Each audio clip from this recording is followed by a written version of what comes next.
ትንሳኤና ፋሲካ ምን አገናኛቸው? ለዚህ ነው ፋሲካ እንልምኛ ምንድነው የምንለው? ፋሲካ ነው የምንለው። ፋሲካ ማለት ደስታ።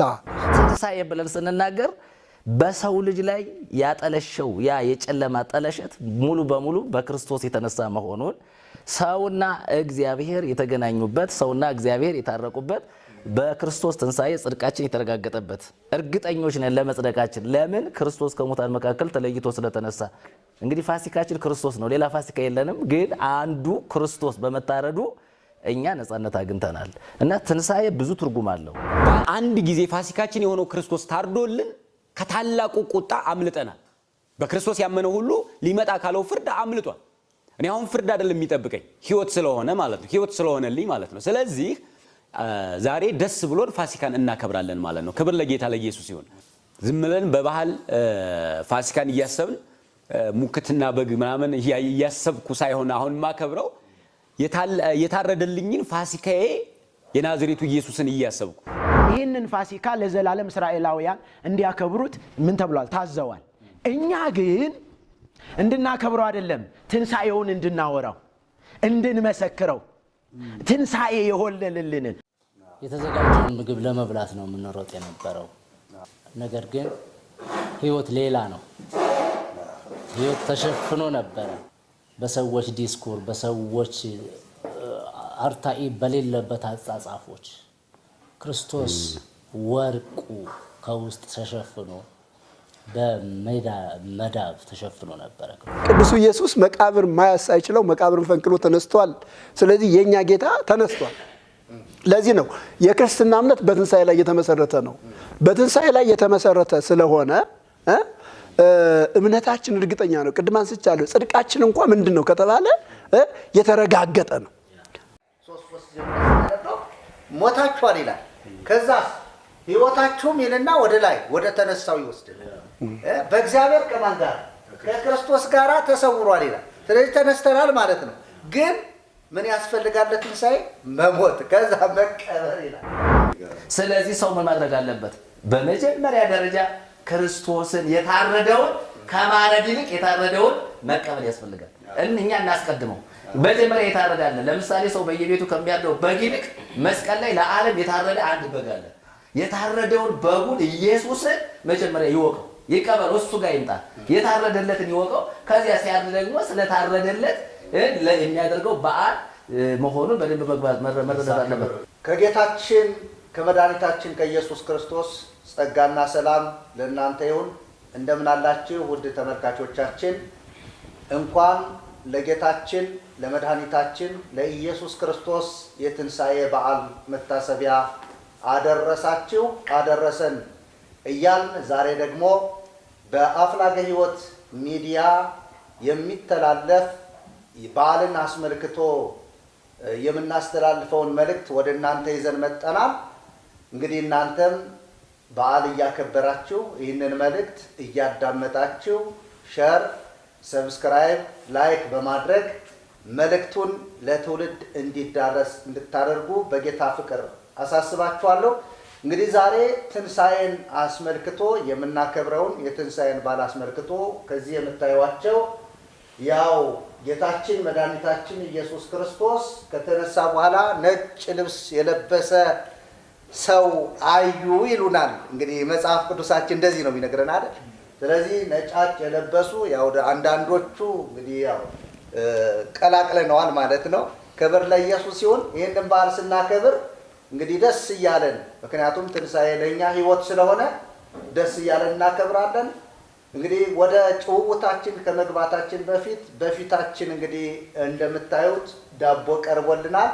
ይህንን ዳቦ ከዚህ የምታዩዋቸው ቀሲስ መርሃ ጽድቅ እሸቴ እሳቸው ባርከው ይቆርሱልናል ማለት ነው። እንግዲህ እናንተም በቤታችሁ ዳቦም ትበላላችሁ ብለን እናምናለን። አብረን እንብላ፣ አብረን በዓሉን እናክብር፣ አብረን ደግሞ የእግዚአብሔርን ቃል እንዲሁ እየተጨዋወትን የምናስተላልፈውን መልእክት እንስማ፣ እንናገር፣ እንዲሁም እንስማ ለማለት እፈልጋለሁ። ጸጋ እግዚአብሔር ከሁላችን ጋር ይሁን። መልካም የትንሣኤ በዓል መታሰቢያ ይሆንላችሁ። ቀሲስ ይህንን ዳቦ ይነሱና ይባርኩልን። በስመ አብ ወወልድ ወመንፈስ ቅዱስ አሐዱ አምላክ አሜን። እግዚአብሔር አምላካችንና አባታችን ሆይ ስለዚህ ሰዓትና ስለዚህ ዕለት እጅግ አድርገን እናመሰግናለን። አሜን። ደግሞ ለእኛ ሕይወት የሆነውን ከጨለማ ወደ ብርሃን የወጣንበት ከሞት ወደ ሕይወት የተሸጋገርንበትን የትንሣኤውን መታሰቢያ እንድናከብር እዚህ ዕለት እዚህ ሰዓት ስላልደረስከን እናመሰግናለን። አሜን። አንተ ከኛ ጋር ስላለህ ቅዱስ የሆነው መንፈስህም ደግሞ በውስጣችን ስላለ ይህንን በዓል ስናከብር የተራቡትን የተቸገሩትን በማሰብ በመርዳት እንዲሆን ተመልካቾቻችንም ይህንንም ደግሞ እንዲያደርጉ እግዚአብሔር ሆይ እንድትረዳ እኛንም ደግሞ አብረህን ከኛ ጋር ስላለ የሚተላለፈው ሁሉ ለትውልዱ ትምህርት የሚጠቅም እንዲሆን እንለምናለን። ይህንንም ስለምታደርግ እናመሰግናለን። ይህንን በፊታችን የቀረበውን ባርክልን። በአብ በወልድ በመንፈስ ቅዱስ አንድ አምላክ ስም የተባረከ ይሁን።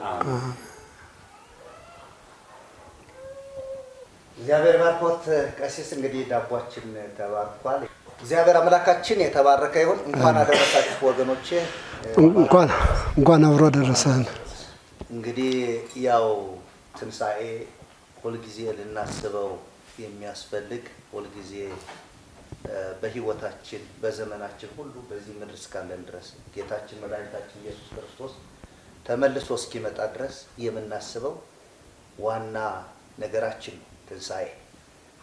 ትንሣኤ ሕይወታችንም ጭምር ነው እና ምናልባት ዛሬ ትንሣኤን አስመልክቶ እንዲያው በዓሉን ስናከብር ዝም ብለን በመብላት በመጠጣት ብቻ ሳይሆን የእግዚአብሔርን ቃልን በዚያው እያጣጣምነ እየበላንም እየጠጣንም የትንሣኤንም ትርጉም እየተናገርነ ትንሣኤ ማለት ለእኛ ምንድን ነው? ትንሣኤስ ደግሞ ምን የሆነበት ነው? ማንስ የተነሳበት ነው? የሚለውን ሀሳብ እያነሳን ብናወራ በዛው ወንጌልንም ለሰዎች ለማድረስ ይመቻል። ትንሣኤን ስናከብር የሆነልንን ነገር ነው አይደለም እናከብረው። የሆነልንን ነገር ስለሆነ የምናከብረው ይህን የሆነልንን ነገር ደግሞ እንግዲህ እያንዳንዳችን ትንሣኤ ለእኛ ምንድን ነው የሚለውን እናወራለን ማለት ነው። ከዛ በፊት ግን ትንሣኤና ፋሲካ የሚሉ ሁለት ነገሮች አሉ በሀገራችን።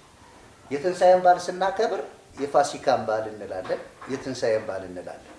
እና ትንሣኤና ፋሲካ ምን አገናኛቸው? እንዲያው እስኪ እንዲያው በደንብ አድርገው ይሄን ነገር ያውሩን መምህር ኃይለሉ። ምን አገናኛቸው? ትርጉማቸውን ጭምር ትንሣኤ ምንድን ነው? ፋሲካ ምንድን ነው? ወደኋላም ሄደው ቅድመ ትንሣኤ እሱን እንድናወራ ስለፈለጉ አመሰግናለሁ። በዓለም ዙሪያ ሆናችሁ ይህንን ሚዲያ የምትከታተሉ ሁላችሁን እንኳን ለጌታችን ለኢየሱስ ክርስቶስ የትንሣኤ በዓል መታሰቢያ ቀን አደረሳችሁ ማለት እፈልጋለሁኝ።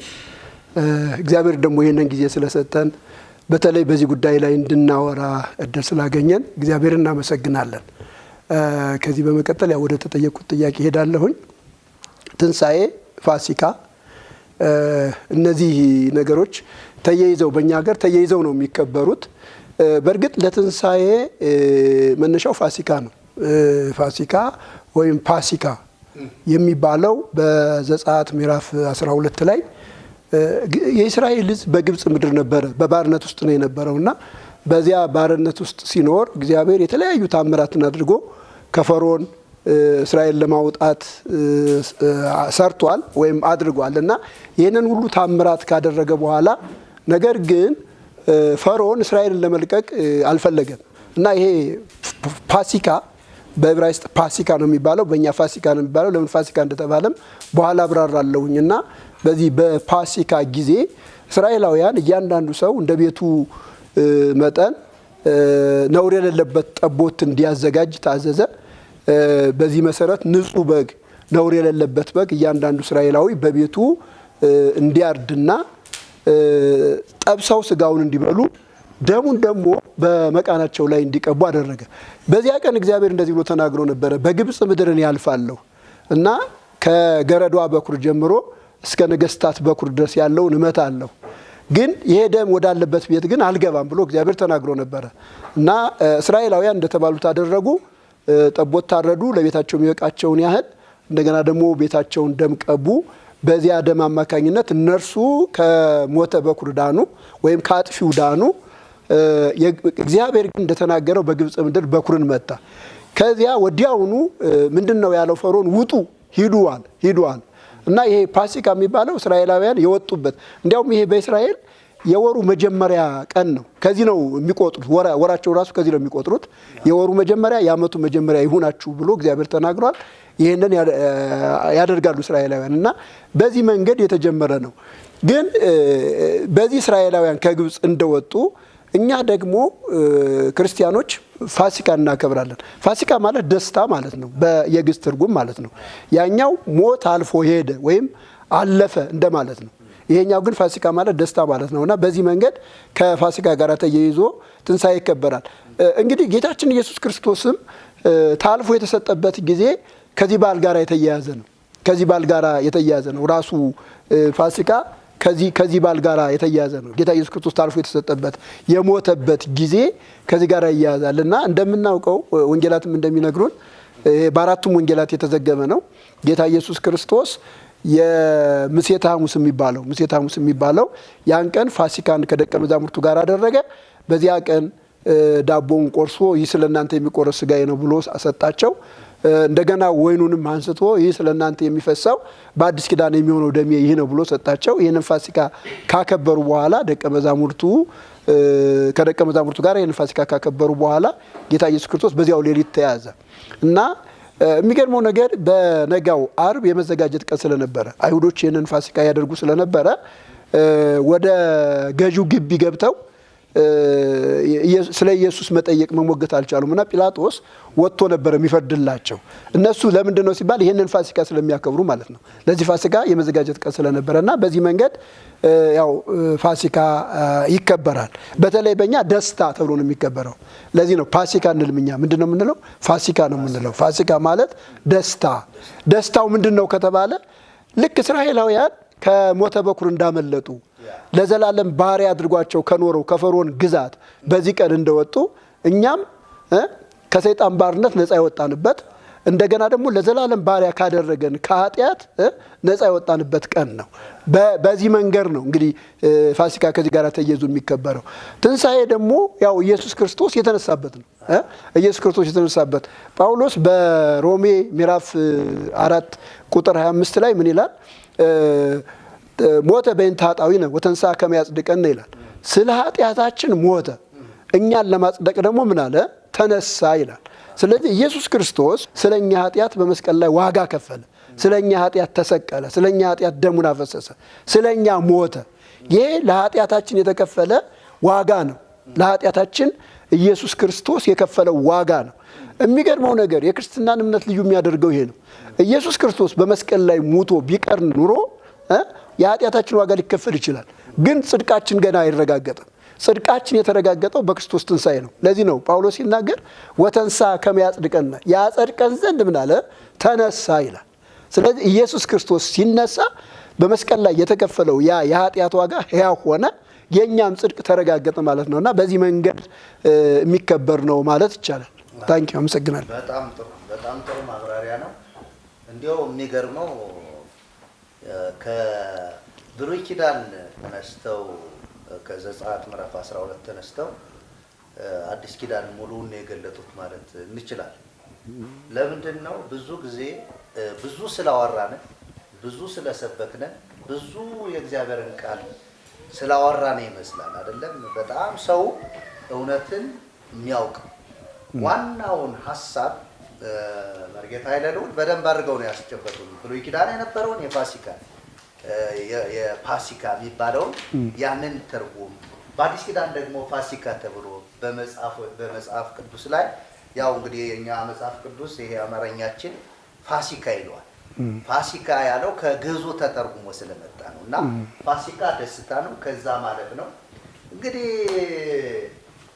ሁላችን በዚህ ጉዳይ ላይ ጥቂት ማውራት ያለብን ይመስለኛል። በዚህ ጉዳይ ላይ እንግዲህ እሱ እንዳሉት መጽሐፍ ቅዱስ ጳውሎስ ፋሲካችን ክርስቶስ ታርዶልናል ይላል።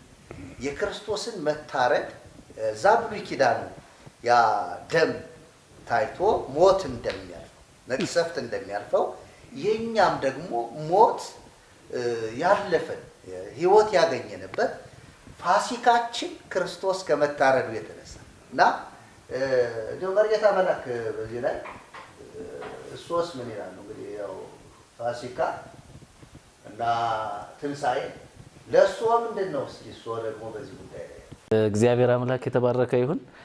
እንግዲህ ቅድም እንደተባለው የብሉይ ኪዳን ላይ ያለውን ፋሲካ የሚለውን ትርጉምና በአዲስ ኪዳን ላይ ያለውን ትንሣኤ የሚለውን ትርጉም እሳቸው እንዳብራሩት እንግዲህ ፋሲካ የሚለው ትርጉም ሌላም ተጨማሪ ሀሳብ እንግዲህ ደስታ የሚለውን ሁላችንም የምንጋራበት ነው። ግን ፋሲካ ብሂል ማይዶት የሚል አለ። ፋሲካ ማለት ደግሞ ከሞት ወደ ሕይወት ምን ያደረግንበት ነው የተሸጋገርንበት ብሎ ይናገራል። እና እንግዲህ የቤተ ክርስቲያኒቱ መጻሕፍቶች እንዲህ አይነት ዋና ዋና አንኳር የሆኑ ነገሮችን ያስቀምጣሉ። እና ፋሲካ ብለን ስንል በጣም መሰመር ያለበት ጉዳይ እኛ ከሞት ወደ ሕይወት ከድቅድቅ ጨለማ ወደ ብርሃን በክርስቶስ መሻገራችንን በደንብ አድርጎ የሚገልጥ ሀሳብ ነው። እና በዚህ እንግዲህ ፋሲካ የሚለውን ሀሳብም በተደጋጋሚ እንግዲህ ወደ እስራኤል ታሪክ ብዙ ጊዜ ያደላል። ግን እስራኤላውያን ከምንድን ነው ያለፉት ብለን ስንል አንደኛ ሞት አይደለም፣ ያ በመቃን ላይ የተቀባ የተረጨ ደም ነበር። በዚህ አማካኝነት ያው በጊዜው ሊመጣ ካለው መቅሰፍት እስራኤላውያን እንደዳኑ ይናገራል። ግን ከባርነት ነፃ የወጡበት ነው። ከብዙ እስራት ነፃ የወጡበት ነው። ከጭቆና ነፃ የወጡበት ነው። እና የእስራኤልን ታሪክና የዓለምን ሕዝብ ስናነጻጽረው በደንብ የምናነጻጽርበት መንገድ አለ። ስለዚህ አጠቃላይ የክርስቶስን ፋሲካ የክርስቶስ ኢየሱስን ትንሣኤ ስናስብ በቃ በአይምሯችን በውስጥ ሰውነታችን መታወቅ መረዳት ያለበት ነገር እኛ ከድቅድቅ ጨለማ በክርስቶስ ሆነን ሞትን፣ ሲኦልን፣ ገሃነምን የትኛውንም ጨለማ አሰራሩን ሁሉ ክደን የወጣንበት ነገር ነው እና ሽግግር ነው የተደረገው። ስለዚህ ፋሲካ ብለን ስንል እኛ ከሞት ወደ ሕይወት የተሻገርንበት ዋና መስመራችን ነው፣ ድልድያችን ነው ብለን በሱ ላይ እንይዘዋለን። እና የኢየሱስ ክርስቶስንም ሞትና ትንሣኤ ስንመለከት ወደ ትንሣኤው ስንመጣ ኃይለ ጽልመት ተሰደ ይላል። እንግዲህ ብዙ ጊዜ የጨለማ ኃይል ነው የሚለው ተወገደ ነው የሚለው። እንግዲህ የኢየሱስ ክርስቶስ ሞቱ ቅድም እንደተነገረው መስቀል ላይ ኢየሱስ ሞቶ ከሙታን መካከል በሶስተኛው ቀን ባይነሳ ኑሮ ያ የተከፈለው ዋጋ ሁሉ ዋጋ ሊሆን አይችልም። ለሰው ልጅ ጽድቅ ሆኖ ሊቆጠር አይችልም። ምክንያቱም የኢየሱስ ክርስቶስ ከሙታን መነሳት ያ በመስቀል ላይ የተከፈለውን ዋጋ የሚያረጋግጥ ስለሆነ ማለት ነው። ስለዚህ ይሄ ትንሣኤውን ስናስብ ብዙ ነገሮችን የምናስባቸዋለን። ለምሳሌ እስረኞች ተፈተዋል ይላል። እንግዲህ መጽሐፍ ቅዱስ ላይ ስንሄድ እስረኞች የተፈቱ መሆናቸውን ይናገራል። ጨለማ ድል የተነሳበት፣ ሞት ድል የተነሳበት። አሁን እንግዲህ ወደ መጽሐፍ ቅዱስ ስንመጣ ሞት ድል ተነሳ የሚለውን ሀሳብ ብንወስድ በተለያዩ መጽሐፍቶች ግን የጨለማ ኃይል ጉልበቱ ብርታቱ የተሸነፈበት መሆኑን በደንብ አድርጎ አብራርቶ ሌሎች መጽሐፍቶችም ይናገራሉ። እና ትንሣኤ ብለን ስንናገር በሰው ልጅ ላይ ያጠለሸው ያ የጨለማ ጠለሸት ሙሉ በሙሉ በክርስቶስ የተነሳ መሆኑን ሰውና እግዚአብሔር የተገናኙበት ሰውና እግዚአብሔር የታረቁበት በክርስቶስ ትንሣኤ ጽድቃችን የተረጋገጠበት እርግጠኞች ነን ለመጽደቃችን። ለምን? ክርስቶስ ከሙታን መካከል ተለይቶ ስለተነሳ። ስለዚህ መጽሐፍ ቅዱስ የሚናገረን እንግዲህ አንዱ በግ እንግዲህ ፋሲካችን ክርስቶስ ነው። ሌላ ፋሲካ የለንም። ግን አንዱ ክርስቶስ በመታረዱ እኛ ነጻነት አግኝተናል። እና ትንሣኤ ብዙ ትርጉም አለው። ከሙታን መካከል ተለይቶ መነሳቱ፣ የጨለማ ኃይልን መክፈፉ፣ ድል ማስወገዱ፣ እንደገና ሞት ድል መነሳቱ መሸነፉ፣ እንደገና ደግሞ በሲኦል ውስጥ የነበሩ እስረኞች የተፈቱበት ብዙ ነገር የተከናወነበት እና ትንሣኤ ለኛ ብዙ ነገራችን ነው። ምክንያቱም በክርስቶስ የተከናወነው ነገር ለኛ ስለተደረገ። ስለዚህ በክርስቶስ ኢየሱስ የሆነው የተደረገው እያንዳንዱ ነገር ከኛ ሕይወት ጋር ስናዛምደው የተደረገልን በጣም ብዙ እጅግ ብዙ ቆጥረን የማንዘልቀው የተከፈለበት ዋጋ ነው እና ጽድቃችን ሙሉ በሙሉ 100% የተረጋገጠበት ለመጽደቃችን የማናረጋገጥበትን ጉዳይ እርግጠኛ ሆንበትን እዚያ ጋር እናገኛለን። እና እንግዲህ ክርስቶስ ሞቶ አልቀረም፣ መቃብር ወርዷል፣ እንደገናም ደግሞ ከሙታን መካከል ተነስቷል። እሱ ሁሉ ዓላማ ስለነበረው እግዚአብሔር በክርስቶስ እኛ ነፃ ወጥተናል። እስረኞች ነበር፣ ከስራት ተፈተናል። ሙታን ነበር፣ ሕያዋን ሆነዋል። ጽድቅ አልባ ነበር፣ ጸድቀናል። ሕይወት አልባ ነበር፣ ሕይወት አግኝተናል። ከእግዚአብሔር ርቀን ነበር፣ በክርስቶስ ቀርበናል። ሰላም የለንም ነበር፣ ሰላም አግኝተናል። በማን? በክርስቶስ። ይሄ መጽሐፍ ውስጥ ይናገረው። ስለዚህ ይሄ የቤተ መቅደሱ መጋረጃ ሁሉ በእኛና በእግዚአብሔር መካከል የነበረው መጋረጃ ከላይ እስከታች የተቀደደ አሁን ክፍት ነው በሩ እና በክርስቶስ ደም የተመረቀ አዲስ መንገድ አለን፣ ሕያው መንገድ። እግዚአብሔር ይመስገን እና ጠቅለል ብለን ገብተናል አሁን። ሃሌሉያ! ደስ አይል? ፋሲካ ደስታ ነው። ደስታ ነው መደሰት እየሳቅለን ለወራጅ የበለጠ አይደለ? ጳውሎስ በጌታ ምን ይበላችሁ ደስ ይበላችሁ። በጌታ ያለ በቃ ጌታ ሞትን አሸንፎ ድል ነስቶ ስለተነሳ ነው አይደለም? እና ሞተው የቀሩ ነገሮች ቢኖሩ ሞተው የቀሩ ሰዎች ወይም ጻድቃን ምንላቸው ሞተው ቀርተዋል ነው ምንላቸው። ጌታ ግን ከሙታን መካከል ተለይቶ ምን ብሏል? ተነስቷል። ስለዚህ በጣም የሚገርመው ቅድመ ፋሲካ የተከናወኑ ነገሮችን አሁን ጌታ መላክ ያነሳቸው ቅድመ ፋሲካ የተከናወኑ ነገሮች አሉ። በነገራችን ጌታችን ኢየሱስ ክርስቶስ በተሰቀለ ጊዜ በጣም ኃይለኛ ታምር ተከናወነ እና የታምር ምንድን ነው? ፀሐይ ጨልማለች። ፀሐይ ጸልመ ወወርኅ ደመ ኮነ አይደለ? እንደው እዛች ላይ ቀጥለው የሚሏትን ልተዋል። ፀሐይ ጨልማለች፣ ጨረቃ ደም ሆናለች። ይሄ መቃብራት ተከፍተዋል ይላል። የቤተ መቅደሱ መጋረጃ ከላይ እስከታች ተሰንጥቋል ይላል እና ይሄ ሰውና እግዚአብሔር የተራረቀበት መስመር ነው ማለት ነው። ስለዚህ ሁሉ የሆነው በማን ነው? በትንሣኤው ኃይል በኢየሱስ ነው ማለት ነው። ስለዚህ ትንሣኤ ወንድም ኪዳኔ ብዙ ሰዎች ፋሲካንና ወይም ትንሣኤን ያከብራሉ። እኛም ደግሞ ከአክባሪዎች መካከል ዋናዎች ነን። ለምን? እኛ የትንሣኤውን ጌታ ስላመንን ነው። ስለ እንዲሁም ትንሣኤና ወይም ፋሲካ ላንተ ምንህ ነው? ትንሣኤ እስኪ እሷን ነገር እንዲሁ በደንብ እንድታብራራ። ምክንያቱም ከዚህ በፊት ትንሣኤን ስታከብር የምታከብረው የነበረ አከባበር ነበር። አሁን እንዴት ነው የምታከብረው? በፊት ከነበረ ወይም ደግሞ በትንሣኤው ጌታ ከማመንህ በፊት ስታከብረው የነበረ አሁን ደግሞ አምነህ የምታከብረውን እስኪ እሱን አንተ አውራ። ክብር ለኢየሱስ ይሁን። ጌታ የተባረከ ይሁን። ለዚህም ጊዜ ስላደረሰን ስሙ ይባረክ። እንግዲህ ስለ ትንሣኤ በዋናነት ስናወራ ፋሲካም የተያያዙ ስለሆኑ ስለ ፋሲካም እናወራለን፣ ስለ ትንሣኤም እናወራለን ማለት ነው። ክብር ለኢየሱስ ይሁን እና ስለ ፋሲካ ስናወራ እንግዲህ መነሻችን ቅድም እንደተባለው ዘጸአት 12 ነው። ፋሲካን ልናከብር የተነሳንበት ሀሳቡ የሚጀምረው ከዘጸአት 12 ነው። የዛን ሰዓት እስራኤሎች ፋሲካ አድርገዋል። ፋሲካ ፓሳህ በእነሱ ማለፍ የሚል ትርጉም አለው እና ያለፉት ከምንድን ነው? እኔ ፋሲካን ሳከብር ዛሬ እኔ እስራኤላዊ አይደለሁም፣ በአዲስ ኪዳን አማኝ ክርስቲያን ነኝ። እስራኤሎች ያንን ፋሲካ ለምን አከበሩት? ዛሬ እኔ ፋሲካን እያከበርኩ ያለሁት ከምን አልፌ ነው የሚለው ማንሳት እፈልጋለሁኝ። ምክንያቱም በብሉይ ኪዳን ዘጸአት 12 ላይ እንደተገለጸው እስራኤሎች በግብፅ ላይ ከተላኩት ታላላቅ 10 ታላላቅ መቅሰፍቶች መተውባቸው ነበር እና ከ10ሩ ታላላቅ መቅሰፍቶች በኩሮችን የሚጨርሰው የሚገለው 10ኛው መቅሰፍት ነው። ያ በኩሩን የሚጨርሰው የሰዎችን ብቻ ሳይሆን ከእንስሳት ጀምሮ ነው የሚለው።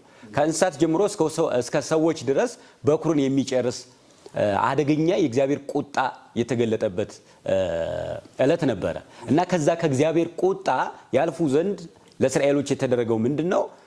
እያንዳንዱ ቤት የሚበቃውን ያክል ነውር የሌለበት ቅድም እንደተባለውም ነውር የሌለበትን ጠቦት በማረድ ጉበናቸውን በመቀባት ያ የእግዚአብሔር ቁጣና መቅሰፍት በመጣ ጊዜ ከበጉ ደም ምልክት የተነሳ እንደሚያልፋቸው ተነገራቸው ማለት ነው። እንደተባለውም ያ መቅሰፍቱ በመጣ ጊዜ እስራኤሎችን አለፋቸው ማለት ነው። ስለዚህ ያ ከታላቅ ቁጣ ከእግዚአብሔር ቁጣ ያለፉበትን ቀን ሁልጊዜ ያከብሩት ነበረ ማለት ነው። ያንን በዓል ሁልጊዜ እንዲያከብሩት እግዚአብሔር በብሉይ ኪዳን ለእስራኤሎች ከሰጣቸው ታላላቅ በዓላቶች አንደኛው ፋሲካቸው ነው እና ያንን ፋሲካ እንዲያከብሩት ሁልጊዜም እንዲያከብሩት እግዚአብሔር አዟቸው ነበረ ማለት ነው እና በዛን ሰዓት ሁልጊዜ ይህንን በዓል ያከብሩታል ፋሲካን። ስለዚህ ምን ስለሆኑ? ከታላቅ ቁጣ ስላመለጡና ስላለፉ ማለት ነው። ማለፍ ስለሆነላቸው ማለት ነው እና በእነሱ ሁልጊዜ ይከበራል ማለት ነው። ስለዚህ እኛ ዛሬ ፋሲካን ስናከብር ከምን የተነሳ ነው? ከምንድን ነው ያለፍ ነው? ለእስራኤል ከተላከው በኩርን ከሚጨርሰው ቁጣ ነው ያመለጥነው ወይንስ ከምን አይነት ቁጣ ነው የሚለውን ማሰብ እፈልጋለሁኝ። እና ዛሬ በአዲስ ኪዳን ሰው ሁሉ ሊመጣ ካለው ከእግዚአብሔር ቁጣ ሰው ሁሉ አሁን በክርስቶስ ኢየሱስ አምኖ እንዲድን እግዚአብሔር ፈቅዷል። ስለዚህ በዚህ በክርስቶስ ኢየሱስ ያላመኑት ግን የሚመጣ የተዘጋጀ ቁጣ አለ። ከዛ ቁጣ ለማምለጥ በአዲስ ኪዳን ፋሲካችን የሆነውን ክርስቶስን መቀበልና ይህንን ማሰብ ይጠበቅብናል ማለት ነው። ስለዚህ እኔ ከታላቅ ቁጣ እንዳመለጠ ሰው ወይንም ደግሞ ሊመጣ ካለው ከእግዚአብሔር ፍርድ እኔ ፋሲካን አሁን እያከበርኩ ስለሆነ ፋሲካዬ ደግሞ ክርስቶስ ስለሆነ አምልጫለሁኝ። እንዳመለጠ ሰው ነው የማከብረው። አሁን ሊያመልጥ የሚል ሰው ሁኜ አይደለም የማከብረው፣ እንዳመለጠ ሰው ሁኜ ፋሲካን እያከበርኩ ነው ማለት ነው አሁን ያለሁት። እስራኤሎች የዛን ሰዓት ካለፉ በኋላ እስከ መጨረሻው ድረስ እንዲያከብሩት ነው እግዚአብሔር ያዘዛቸው። እኛ አሁን በአዲስ ኪዳን ያለን አማኞች ደግሞ በአንድ ጊዜ ፋሲካችን የሆነው ክርስቶስ ታርዶልን ከታላቁ ቁጣ አምልጠናል። በክርስቶስ ያመነው ሁሉ ሊመጣ ካለው ፍርድ አምልጧል።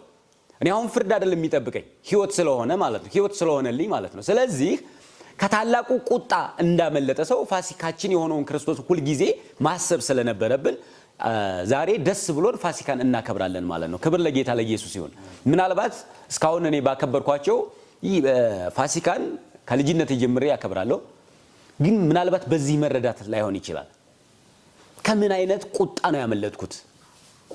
ዝም ብለን በባህል ፋሲካን እያሰብን ሙክትና በግ ምናምን እያሰብኩ ሳይሆን አሁን ማከብረው የታረደልኝን ፋሲካዬ የናዝሬቱ ኢየሱስን እያሰብኩ ከታላቅ ቁጣ ያስመለጠኝን ኢየሱስን እያሰብኩ የማከብረው በዓል ሆኖልኛል ማለት ነው። እና አማኞች ሁሉ በዚህ አጋጣሚ እንኳን ደስ አላችሁ። ምክንያቱም ከታላቅ ቁጣ ነው ያመለጥነው ሁላችን። ምክንያቱም በክርስቶስ ያመነ ሁሉ ከዚህ ፍርድ ነፃ ስለወጣ ማለት ነው። እና በዚህ ሁኔታ እናከብራለን ፋሲካን። የሚገርመው ግን ምናልባት ፋሲካን ሲያከብሩ በእስራኤል የወሩ መጀመሪያቸው ነው ያደረጉት። በመጀመሪያው ወር በ14ኛው ቀን ነው ፋሲካ እየተከበረ በእነሱ ባህል የቀጠለው። ፋሲካን ለአንድ ቀን ነው የሚያከብሩት። ለአንድ ቀን ካከበሩት በኋላ ቀጣይ ግን ለሳምንት የሚያከብሩት የቂጣ በዓል የሚባል አለ። በጣም የሚገርመኝ ደግሞ እኔ እሱ ነው የቂጣ በዓል የሚያከብሩት የቂጣ በዓል። ይሄ የቂጣ በዓል ሲያከብሩ እስራኤሎች ያላቸውን አሮጌ የሆነውን እርሾ ፈጽሞ አስወግደው፣ አሮጌ የተባለ እርሾ ነባር የነበረ እርሾ ሁሉም ተወግዶ በአዲስ እርሾ ፋሲካ የቂጣ በዓልን ያከብራሉ ማለት ነው። እዚህ ላይ ግን ሁላችንም አሁን ማስተዋል የሚገባን እኛ ፋሲካችን ክርስቶስ አንድ ጊዜ ታርዶልን ነው ለዘላለም ሄዳን ነው።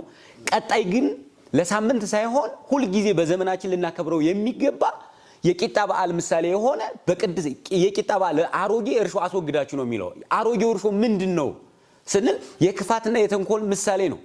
አሁን የአዲስ ኪዳን አማኞች በክርስቶስ ኢየሱስ አምነው አንድ ጊዜ ከዳኑ በኋላ ሁልጊዜ የሚያከብሩት ግን ለሳምንት ሳይሆን ሁልጊዜ እድሜ ልካቸውን ሊያከብሩት የሚገባ ሊኖሩት የሚገባ የቅድስና ሕይወት አለ እና የቂጣን በዓል ማሰብ ይኖርብናል ማለት ነው።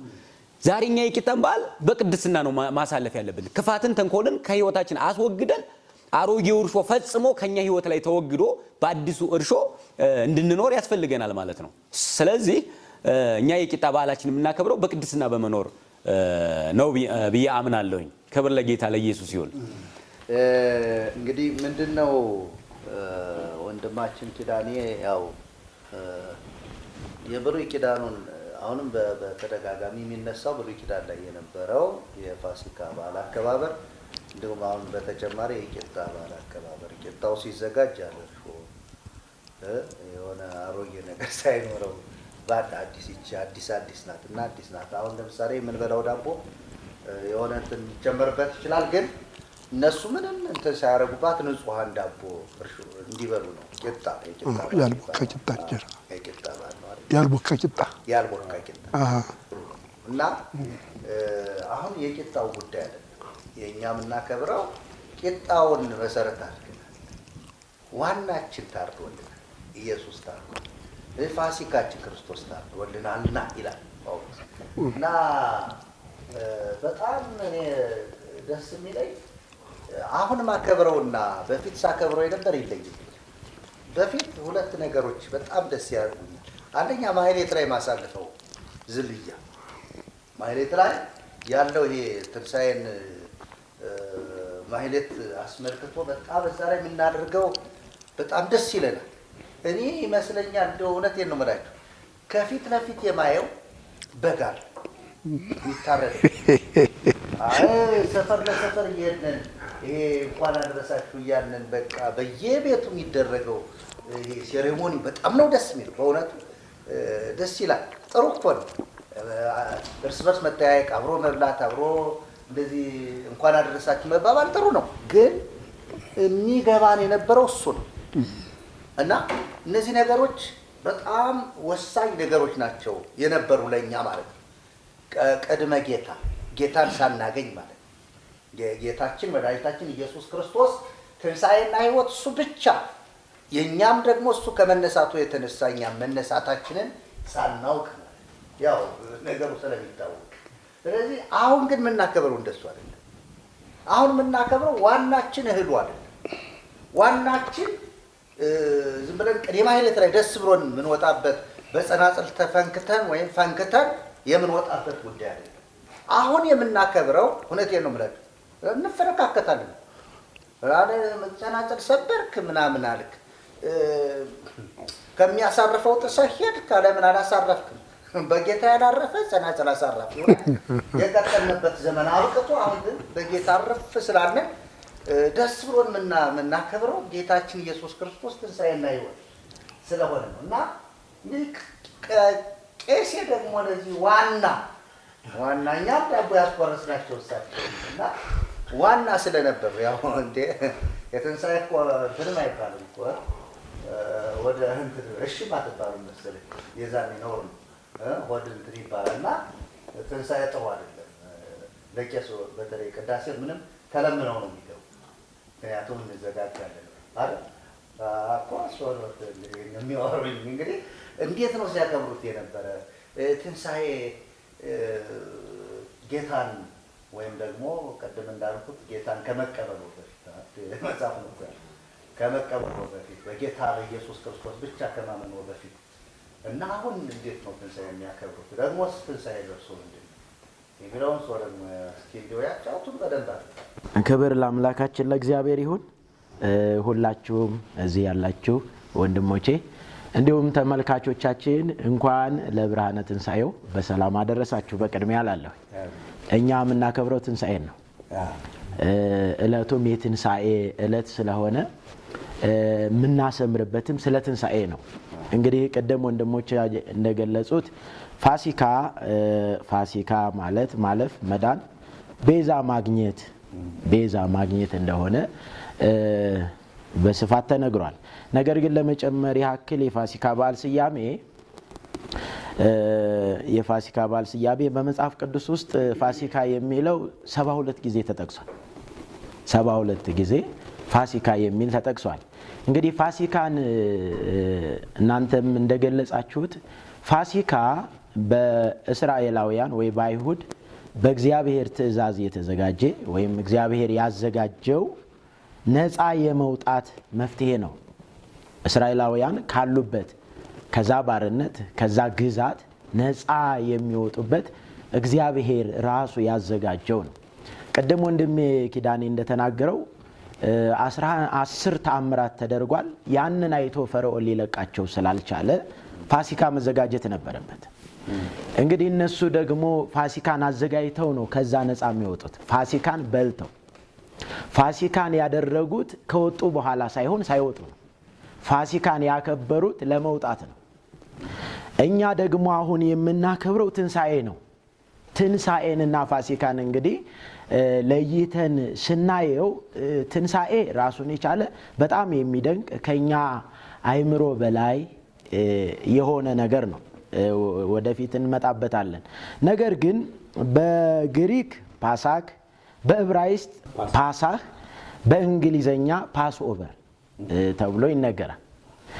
ስለዚህ ይህን ስያሜ እንግዲህ በመጽሐፍ ቅዱስ ውስጥ ተጠቅሶ የምናገኘው ሲሆን በዓሉ እስራኤላውያን ከግብፅ የወጡበት በእግዚአብሔር ያዘጋጀው ነፃ የመውጣት መፍትሄ ነው።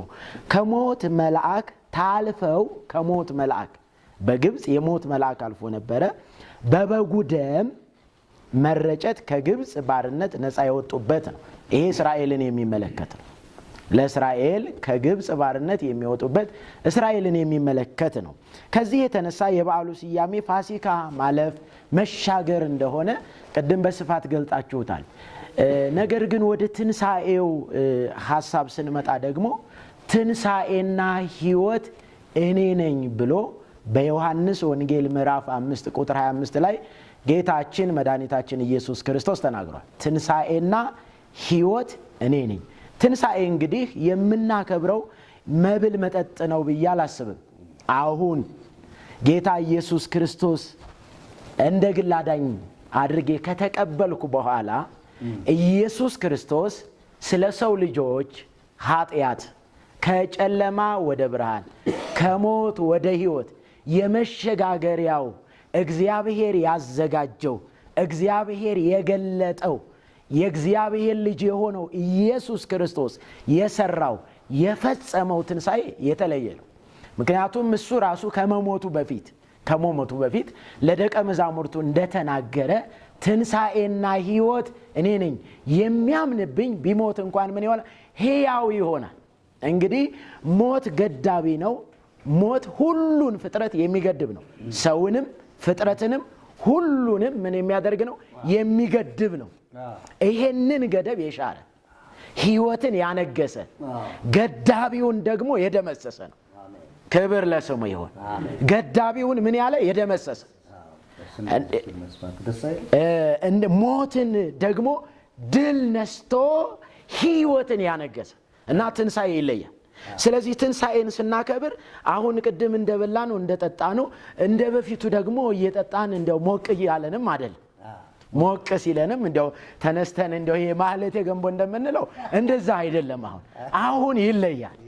አሁን በውስጥ ያለ ሐሴት፣ በውስጥ ያለ ደስታ፣ ከውስጥ የሚመነጭ ሰላም፣ ይሄ ከውጭ የሚገባ አይደለም። ለርካታ እንደምንጠጣው ለርካታ እንደምንበላው አይደለም። በውስጥ ሆኖ ሐሴት የምናደርግበት፣ በውስጥ ሆኖ ውስጣችን ያለው ብርሃን ወደ ውጭ እንዲበራ የሚያደርግ ትንሣኤው ይሄ ነው። ለምን ስንል ጨለማውን ገፎ ብርሃን ስላወጣ፣ ከጨለማ ግዛት ወደ ብርሃን የወጣንበት፣ ጨለማውን ገፎ ድል በመንሳት ደግሞ ሰላም ለእናንተ ይሁን ብሎ ሰላምን ያወጀበት፣ ሰላም የታወጀበት የሰው ሁሉ ሰላም ነው እና ይሄ ትንሣኤው ይለያል። ትንሣኤው ይለያል። ትንሣኤን እንግዲህ ስናስብ ጌታችን ኢየሱስ ክርስቶስ ወደዚህ ወደ ትንሣኤው ከመምጣቱ በፊት ፋሲካን አክብሯል። ጌታ ኢየሱስ ክርስቶስ ምን አለ? በዚህ በዘጸአት ምዕራፍ 12 ቁጥር 42 ላይ እና በዘሌዋውያን ምዕራፍ 23 ቁጥር 25 ላይ ቁጥር 5 ላይ ይህንን ፋሲካ ለዘላለም እስራኤላውያን እንዲያከብሩት ምን ተብሏል? ታዘዋል። እኛ ግን እንድናከብረው አይደለም፣ ትንሣኤውን እንድናወራው፣ እንድንመሰክረው፣ ትንሣኤ የሆነልንን እንድንመሰክረው እንጂ እየበላን እየጠጣን ቁጭ ብለን አመት ሲመጣ የምናከብረው አይደለም። ትንሣኤውን ዕለት ዕለት ምን እንደምን እንድንመሰክረው። በዚህ በሐዋርያት ሥራ ምዕራፍ 4 ቁጥር 33 ላይ ደቀ መዛሙርቱም ትንሣኤውን በታላቅ ኃይል ምን ይሉ ነበር? ይመሰክሩ ነበር። ምን ያደርጋሉ? ያንን ትንሣኤ የዞሩ በየከተማው በየመንደሩ ዕለት ዕለት ምን ያሉ ያወራሉ። ምን ብሏል? እርሱ እንደተናገረው ምን ብሏል? ተነስቷል። በማቴዎስ ወንጌል ምዕራፍ 28 ቁጥር 6 ላይ እንደተናገረው እሞታለሁ በሶስተኛውም ቀን እነሳለሁ እንዳለው አድርጎታል። ስለዚህ ተነስቷል እያሉ በዓይኖቻችን አይተነዋል፣ በእጆቻችን ዳሰነዋል። ማርያምን አትንኪኝ አላት፣ ቶማስን ግን ናና ንከኝ አለው፣ ዳሰኝ አለው። ማርያምን እንዳትነኪኝ አለና ቶማስን ግን ስለተጣ ናዳስ አለ፣ እጅህን አስገባለ። ከዛ በኋላ ያ ትንሣኤ የነካው ሰው ተለየ ማለት ነው። እንግዲህ ትንሣኤ ያገኘው ሰው ሌላ ነው የሚሆነው፣ ሌላ ኖርማል መሆን አይችልም። ትንሣኤ የነካው ሰው። ስለዚህ የትንሣኤ በዓል የምንበላበት የምንጠጣበት ብቻ ሳይሆን የምናወራው ከውስጣችን የሚፍለቀለቅ ደስታ የሚፍለቀለቅ ሰላም ነው። ክብር ለስሙ ይሁን። አሜን። ጌታ ራሱ እኮ በቃ ሰው በእግዚአብሔር ቃል ጭምር እንጂ በእንጀራ ብቻ አይኖርም አለ። አሁን ሰው ትንሣኤ ሲያከብር እንጀራ ነው የሚታሰበው። ቅድም እንዳለ እንጀራ የሆነ ፍትፍት ፈተፈተች ወደና የኔ ፍትፍት አይ ፍትፍት እንላለን። በጣም ደስ ይላል። ደግሞ አንድ እስኪ ያው ዲያቆናት በጣም ከባዶች ናቸው። ያኔ ዲያቆናት ትንሣኤ ላይ በጣም ከባድ ናቸው። በነገራችን ላይ ያለ ብሂል አለ እንደ ፋሲካ ቄስ የሚባላል። የፋሲካ ቄስ አለ ልክ እንደኔ ነው። ትልቅ ያለ ነው።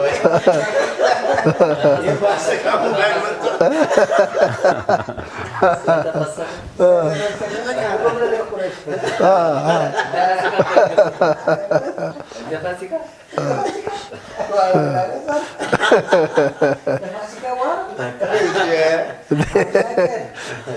የታወቀች አይደለች እና አባት አለ እሷ ጥሩ ናት እኮ ለቄስ እና ለዚያ ነው የፋሲካ ቄስ ይባላል። በጣም እቃ ሁሉ ሊሰብር ይችላል እንዳትገራች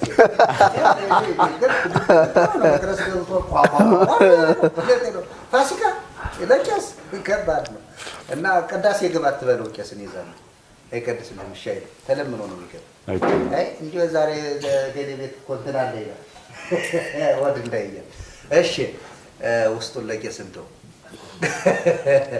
እሺ ዲያቆን ፋሲካ ትንሣኤ ምንድን ነው? እንደው ዲያቆን እስኪ እንኳን መጀመሪያ እንደው ወደዚህ ወደ ትንሣኤው ጌታ እግዚአብሔር አመጣ። በጣም የሚገርም ድምጽ ያለው ድምፀ መረዋ ከሚባሉት የሚመደብ ዲያቆን ይበላል አይደለ? ባለፈው በጣም ወደኛ መስዋዕት ነው የሰጠውና ድምፁ በጣም የሚገርም ደግሞ ይሄንን የአዲስ አበባ ቅዱሳት አንስት ይወዱታል።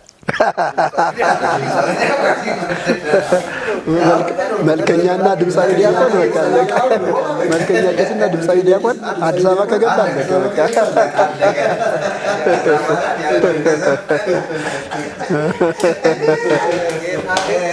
በቃ ወደዚህ ያመጣው የሚገርም ዲያቆናት ሁሉ እንደዚሁ እስከ ድምፃቸው ለጌታ ለመዘመር ጌታን ብቻ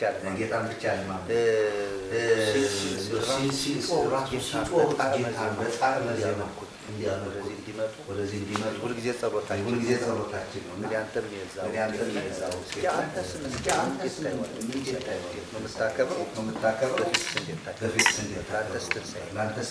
ስለ ሁሉም ነገር ጌታ ኢየሱስ የተመሰገነ ይሁን። አሜን። ትንሣኤ በዛኛው ቤት እያለሁ ብዬ ላውራ። በዛኛው ቤት የምንናፍቀው ይሄኛውን ህይወት አልነበረም። ስለ እውነት ትንሣኤ ወይም ፋሲካ ሲባል ያንን ወረቡን ወይም ያንን መዝሙሩን ከዘመርን በኋላ ለዚሁ ምድራዊ ወይም በማግስቱ ለሚያልቁ ነገሮች እንጨነቅ ነበረ። አንዳንዴ እያዩ አያዩም የሚለው ነገር አሁን ሲገባኝ ነው የሚታየኝና የምናየው ከላይ ነበር እና ውስጡ ዋናው እንቁ የሆነውን ነገር አናይም ነበረ እና ምንድን ነው ነገር የሚል እያጫረብኝ ይመጣ ነበር በውስጤና ዮሐንስ ወንጌል ምዕራፍ 11 ቁጥር 25 ላይ ኢየሱስም ትንሣኤና ሕይወት እኔ ነኝ፣ የሚያምንብኝ ቢሞት እንኳን ሕያው ይሆናል የሚለው መሰረታዊ ነገር ነው። አሁን በጣም እየገረመኝ ያለውና እዛ ስናከብር እንግዲህ ያን ቶሎ ብሎ ያ ቅዳሴ አልቆ ምግብ የምንገባበት የተዘጋጀውን ምግብ ለመብላት ነው የምንሮጥ የነበረው። ነገር ግን ሕይወት ሌላ ነው። ሕይወት ተሸፍኖ ነበረ በሰዎች ዲስኩር፣ በሰዎች አርታኢ በሌለበት አጻጻፎች። ክርስቶስ ወርቁ ከውስጥ ተሸፍኖ በመዳብ ተሸፍኖ ነበረ ክርስቶስ እና ክርስቶስ ግን በጊዜ ለሁሉ እንዳለው ለሁሉም ጊዜ ስለነበረው ያጸዳ ዘንድ ተነስቷል። አሜን። እና ክርስቶስ ሕይወት ነው፣ እውነትም ሕይወት ነው። ላመኑት ምን አላት? የሚያምንብኝ ቢሞት እንኳን ሕያው ይሆናል እና ያላትና ወደ ላይ ከፍ ብዬ ሳነበው ማርታም በመጨረሻም ቀን በትንሣኤ እንዲነሳ እኮ አውቃለሁ ጌታ አለች። ነገር ግን ትንሣኤና ሕይወት እኔ ነኝ፣ የሚያምንብኝ ቢሞት እንኳን ሕያው ይሆናል ሲላት እና ይሄ የሚለው ቃል ምንድነው? ክርስትና መኖርና ህይወት ነው። አሁን ነው ያ በቀኝ የተሰቀለውን እኮ እውነት እውነት እልሃለሁ አሁን በመንግስተ ሰማያት ከኔ ጋር ትሆናለህ አለው። በገነት ከኔ ጋር ትሆናለህ አለው። እና ይሄ ህይወት መኖር ነው፣ መሆን ነው፣ ማመን ነው። አሁን ነው የሚከናወነው ሁሉም ነገር። እና ክርስቶስ ህይወት ነው። ክርስቶስ ብርሃን ነው። እውነትም ብርሃን ነው። ብርሃን ነኝና ብርሃን ናችሁ ነው ያለውና ስለ ክርስቶስ ብዙ ነገር ተናግረን መጨረስ አይቻልም። ጫፉን ነው የምናወራውና ይሄ ፕሮግራም ደግሞ ጌታ ይመስገን ይሄ ፕሮግራም እንዲዘጋጅ ስላደረገ ጌታ በጊዜው ሁሉንም ውብ አድርጎ ስለሰራው አሜን። በዚህ በጭውውት መልኩ እርሱን እንድናስተላልፍ በእነዚህ አይነት ሚዲያዎች ብዙ ነገሮች ይስተላለፋሉ። ነገር ግን ክርስቶስን አያማክሉ። ይሄ ግን ክርስቶስን የሚናገር ክርስቶስን የሚሰብክ እውቀት በተለያዩ መንገዶች ስለሚገባ በዚህኛው መልኩ ክርስቶስን ለማስተላለፍ ይህንን ስላነሳሳችሁ ክርስቶስ እጅግ የተባረከ ይሁን። አሜን። እና ክርስቶስ ታርዷል። ክርስቶስን ወደፊት ለማስቀጠል እርሱ ይርዳን። ክርስቶስ ህይወት ነው። ክርስቶስ ብርሃን ነው። ክርስቶስ ትንሣኤ ነው። የዘላለም ህይወት ነው። ሌላ ቅልቅል አያስፈልግም። እርሱ መጀመሪያ ነበረ፣ በእርሱ ሁሉ ተፈጠሩ ነው የሚለው። ሁሉም ያልፋሉ፣ እርሱ ግን ለዘላለም ለብቻው ይኖራል። አሜን። ስለዚህ ይህንን ነገር የተቀላቀሉትን ነገር ክርስቶስ ጣልቃ እየገባ እንዲያጸዳልን ያጸዳል። ደግሞ በመጨረሻው ጊዜ ወንጌል በዓለም ሁሉ እንዲሰበክ እየሆነ ነው። ጌታ ይመስገን። ለእኛ ትንሣኤ እንደዚህ ነው የሚገባኝ እኔ። እግዚአብሔር ይባርክህ ዲያቆን ህይወቱን የተናገረ ህይወቱን የሆነለትን ከዚህ በፊት አይቶት የሚያውቀው ነገር አሁን ግን በሱ ህይወት ላይ እንዴት እንደተከናወነ ነው እንግዲህ እያወራን ያለው። ለእኛም ለሁላችን እሱ ዋናው ትልቁ ነገር እንደተባለው በቃ ኢየሱስ ህይወት፣ ኢየሱስ ብርሃን፣ ኢየሱስ ሁሉ ነገራችን ነውና እውነት ነው። እንግዲህ መርጌታ ኃይለ ልዑል እንግዲህ ትንሣኤን በተለያየ ትርጉም ትንሣኤንና ፋሲካን ተርጉመን አይተናል። አሁን ደግሞ ቀጥታ መሄደው ወደ ትንሣኤ ለእኛ ምናችን ነው? ትንሣኤ ለእኛ ምንድን ነው እኛን ለየት ያደርገናል ወይ እንደው ከሌሎቹ አክባሪዎች ወይም ደግሞ ሌሎቹ ትንሣኤን ከሚያከብሩት እኛን የሚለየን ነገር አለ ወይ? አሁን ሁላችን በዚህ ጉዳይ በወራት አለ። የሚለየን ካለ ይለየናል፣ እንለያለን ማለት ነው። ምንም የምናመቻምቸው አይደለም። የሚለየን ካለ ተለይተናል፣ የማንለይበት ካለ ደግሞ አልተለየንም ማለት ነው። ለምሳሌ ትንሣኤ ዕለት ቅዳሴ አለ አይደል? ቅዳሴው ላይ ብዙ ነገሮች የሚባሉ አሉ፣ ብዙ የሚቀደሱ አሉ፣ ብዙ የሚጠሩ አሉ። ምንም ቅዳሴ ዲዮስቆሮስ ነው የሚቀደስ። አሁን ቅድመ ዓለም ቅድመ ዓለም ነው። ግን ቅድመ ዓለም እስክንደርስ ድረስ ብዙ የምንላቸው ነገሮች አሉ። ፍሬ ቅዳሴ ነው እሱ። ስለዚህ እኛ ግን እንቅድመ ዓለም ብለን ብንቀጥል እንቅድመ ዓለም ብለን ብንጀምር የሚል እንትን አለኝ እና ከዛ በኋላም ያው ሀበነ ንህበር ሲባልም ይከለከላል። ከዛ በፊት አለ መልካ ቁርባን የሚባለው ብዙ እሱም ቅልቅል ያለበት እንትን አለ እና እስኪ እሱስ እንዴት ነው ትንሣኤ? ለእሱ ምንድን ነው እንደዚህ በሽምግልና ትንሣኤን እንዴት ነው የሚያከብሩት? ደግሞ በጣም እግዚአብሔር ይባረክ አምሮበታል። አመሰግናለሁ።